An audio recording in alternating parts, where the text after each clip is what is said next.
Yan. Business intelligence. What is business intelligence?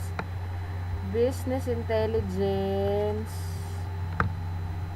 is the ways in which we store and use business information. It encompasses the technologies, applications, and means for collecting, integrating, analyzing, and presenting business data.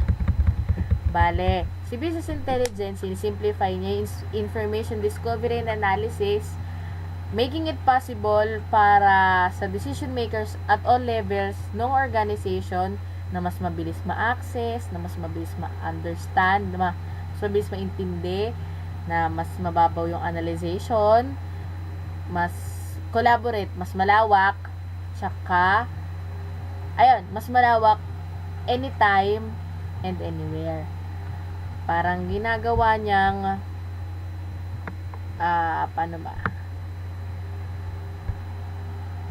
Compatible. Hindi compatible eh. Parang, ginagawa niyang flexible. Basta ginagawa niyang pinaka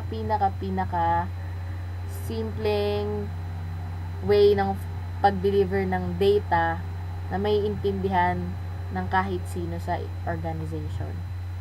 Na pwede niya rin ma-access anytime, anywhere. Tapos, business intelligence tools. Business intelligence tools, may 3. First is operational data sources. Operational data source is a database repository that you can use to store and continue runtime data. Ibig sabihin, kapag gamit mo si operational data source, yung data, once na niran mo yung application, pwede mo siyang ma-read and write at runtime. In real time ba, kumbaga, hindi siya katulad ng metadata data na kapag niran mo yung application, na once na ni-write mo muna siya, parang ipinaprocess mo siya, ang input mo siya, so, nagdaan siya ng process, tapos pagka-output niya, as is na lang siya, kumbaga naka-read only, hindi na siya editable, hindi na siya configurable, ganon, hindi siya kay operational data source, yun yung database repository na pwede mong mabago since temporary lang naman yung since temporary siya. Ayun. Tapos hindi mo na kailangan ng backup, hindi mo na kailangan ng restore, hindi mo na rin siya kailangan ilipat during database upgrade. Kasi meron siyang hiwalay na data source na depende sa paggamit mo. Pwede mo siyang i-configure depende sa operational characteristics ng database allocation mo. Tapos, next, ay may other options ng data sources. Ito yung pinaka-common Enterprise Resource Planning, ERP. Often implemented throughout the organization in modules that map to specific business domains such as supply chain and human resources, finance, accounts payable, and so on. ERP systems store a lot of transactional data in today's BI environments. Next is customer relationship management. A common data source for business intelligence CRM systems do just what they say. They process and store customers' profile and behavior information like purchase activity. Next is e-commerce. Web applications can act as a source data systems for business intelligence platforms by feeding real-time sales activity. Next na business intelligence 2C, ETL, short for extract, transform, and load. Sila yung 3 database functions na pinagsama-sama sila para mag-pull out ng data from one database, tapos ilalagay nila papunta sa another database. Bali, tatlong process siya extract, si transform, saka si load. Si extract, ito yung process ng reading data from database. Parang kinukuha niya pa lang yung ipaprocess na data. So, extraction yun. From the word itself na extract, kukunin. Si transform, process of converting. Transform, convert. Ano yan? Ano pa bang pwedeng term? Transform, convert. Extracted, kinuha, diba? Nakuha niya na, na-extract niya na. So, time na para i-convert niya yung format o kung ano man, yung format or form ni data, ni extracted data from sa pinanggalingan niyang database papunta sa format ng paglalagyan niyang database. Tapos,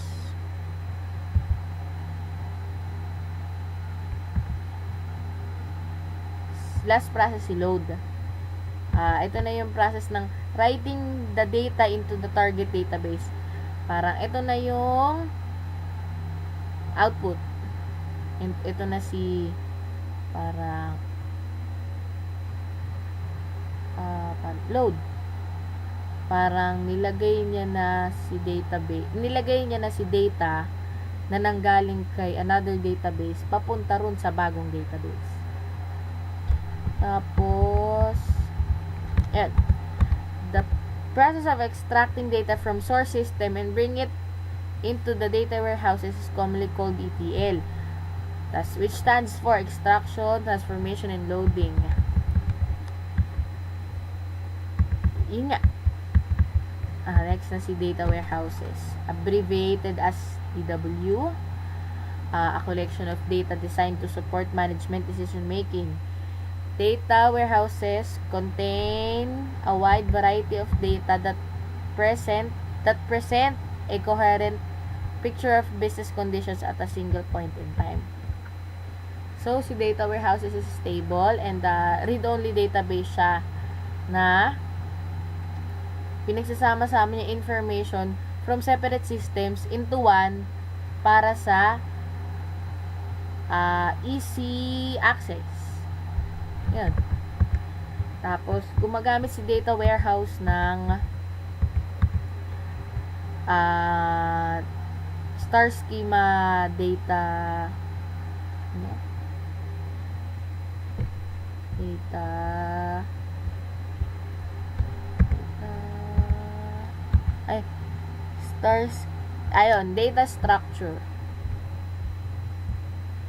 data structure. What is star schema? Star schema architecture is the simplest data warehouse schema.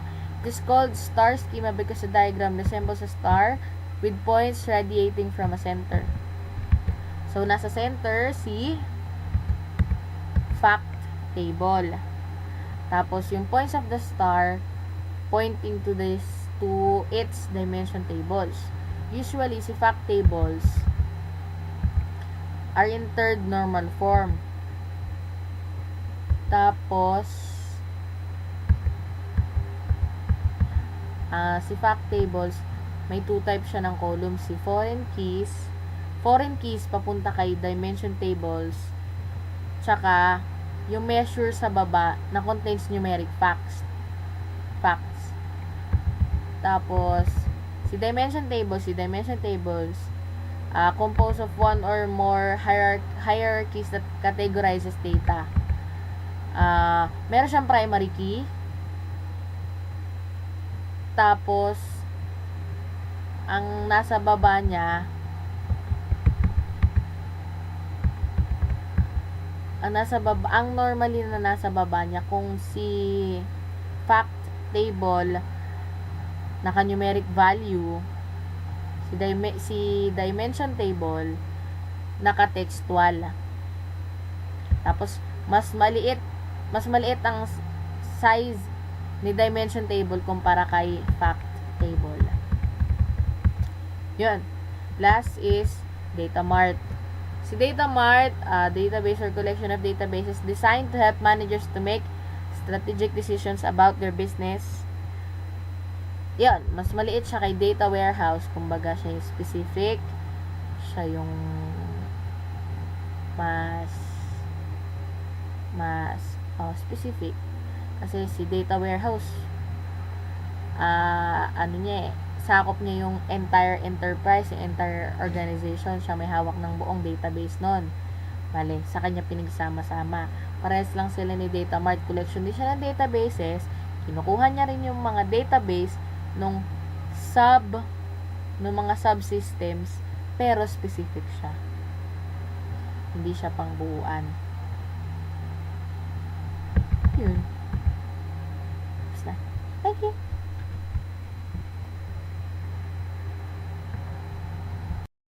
Everyone, I'm Camille G. Alcantara and my report is all about online analytical processing. Online analytical processing is a designated category of applications and technologies that allows the collection, storage, manipulation, and reproduction of multidimensional data with the goal of analysis. Pivot table is a great reporting tool that allows for slicing and dicing of data. Strategic, tactical, and functional benefits of business intelligence.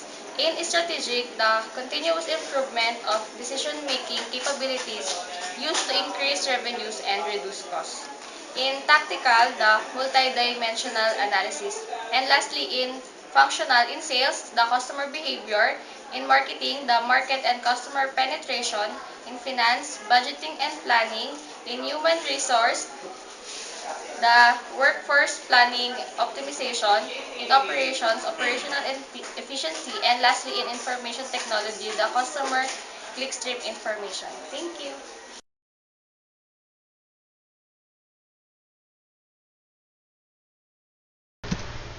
Hello everyone, I'm Carmina Ermogat and I'm here to present to you about KM or Knowledge Management.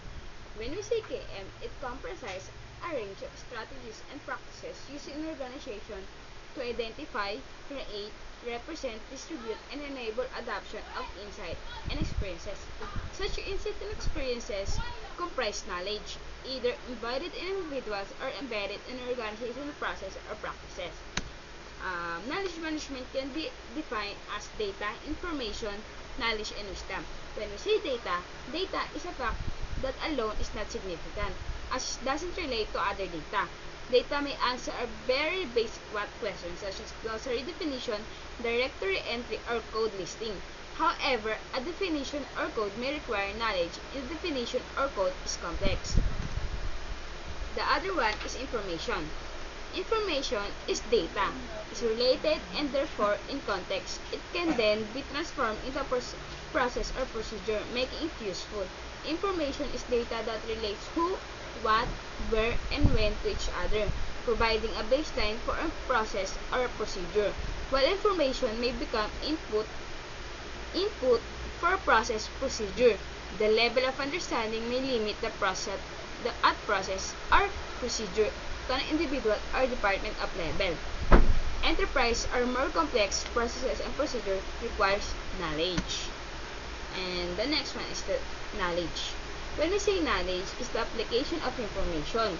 The application of information. Knowledge addresses how and why in addition to who, what, where, and when. The knowledge links all the information together to produce a comprehensive policy, process, or procedure.